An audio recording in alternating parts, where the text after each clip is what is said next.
Hi friends, అందరికీ నమస్తే. ఈరోజే నేను ఏంటంటే పొద్దున్నే మినపప్పు నానబెట్టానండి. ఏంటంటే ఇడ్లీలకు. ఇది ఏమైందంటే అది నానబెట్టాను కానీ రవ్వ చూసుకోలేదు. ఇప్పుడైతే టైము 9 అవుతుంది. ఏం చేయాలి, బయటకు వెళ్దామంటే వర్షం పడ్డది, మొత్తం వర్షము.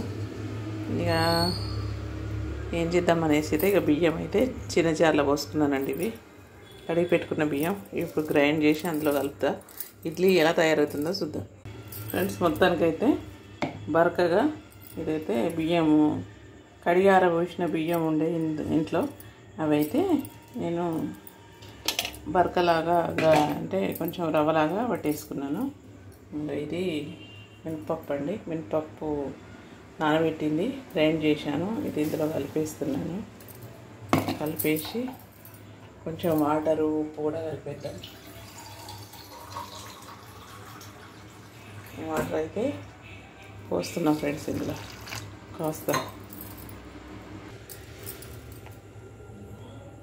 చూడండి ఫ్రెండ్స్, కాస్త సాల్ట్ కూడా వేసుకుందాం. కొంచెం వేసుకొని ఇదంతా ఇలా కలిపేసుకుందాం. ఇందులో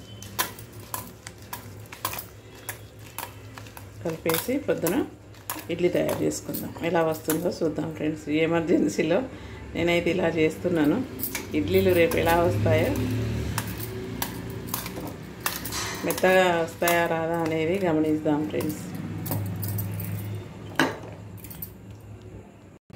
చూడండి ఫ్రెండ్స్, ఇది అయితే తెల్లారి ఇలా పొంగిందండి. మొత్తానికైతే ఇడ్లీ పిండి లాగానే కనిపిస్తుంది. చూడండి, నేను వేసిన మామూలు బియ్యంతో వేసిన రవ్వ అండి. మొత్తానికైతే ఇడ్లీ పిండి లాగానే అయింది. ఇప్పుడు మనం ఇడ్లీలు వేసుకుందాం ఫ్రెండ్స్. చూడండి, ఇప్పుడైతే ఇడ్లీలు వేస్తున్నాను. ఎలా వస్తాయో, మెత్తగా ఎలా ఉంటాయో లేదో అనేది నాకు డౌట్ ఉండే.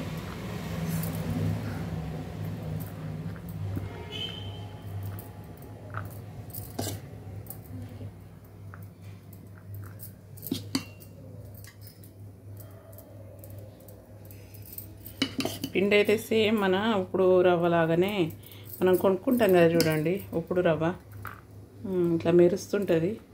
ఆ రవ్వ లాగానే మొత్తానికైతే పులిసిందండి పిండి. అయితే మనం కూడా ఇలా రవ్వ పట్టించుకోవచ్చు అన్నమాట ఇంట్లో. బియ్యాన్ని కడిగి ఆరబోసి ఇక అట్లా రవ్వ పట్టించుకొని మనం ఇడ్లీలకు వాడుకోవచ్చు అన్నమాట.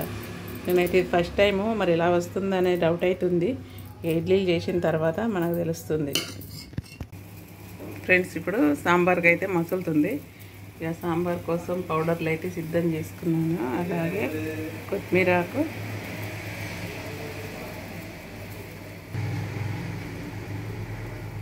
ఇడ్లీలు ఎలా అయినాయో చూద్దాం ఫ్రెండ్స్. నేనైతే 2 ప్లేట్లు కాబట్టి ఇలా పెట్టేశాను. ఏంటంటే ఉడికినాయండి, మొత్తానికైతే పొంగినాయి కూడా. ఎలా వెళ్తాయో చూద్దాం.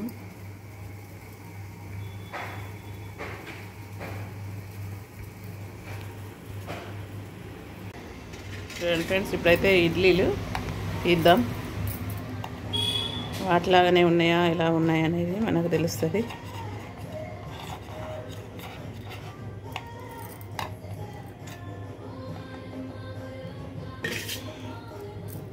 మొత్తానికైతే మంచిగానే ఉబ్బినాయండి. ఇడ్లీలు కూడా మంచిగానే వచ్చినాయి.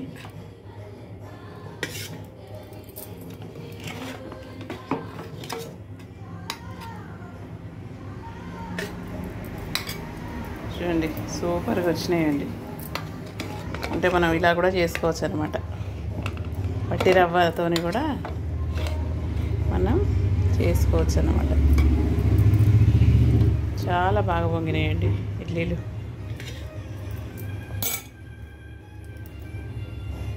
ఉంటా ఫ్రెండ్స్.